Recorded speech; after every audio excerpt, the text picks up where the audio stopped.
morning to all. Today's English news read by S.B. Malayas from 6th standard. Due to flood warning, increased water released from Pulal Lake. India sends medical team to Sri Lanka for rains flood damage. Central government says up to 2,500 people in Tamil Nadu are affected by cancer every year.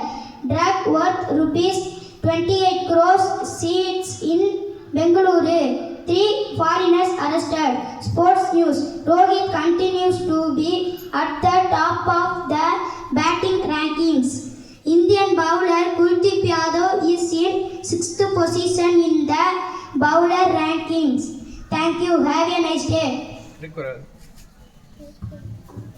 அதிகாரம் வரவது ஊக்கமுடைமை. உள்ளம் உடைமை உடைமை பொருளுடைமை இல்லாது நீங்கிவிடும். பொருள் ஊக்கமே நிலையான செல்வம், மற்றவையெல்லாம் நிலைத்து இல்லாமல் அழிந்துவிடும்.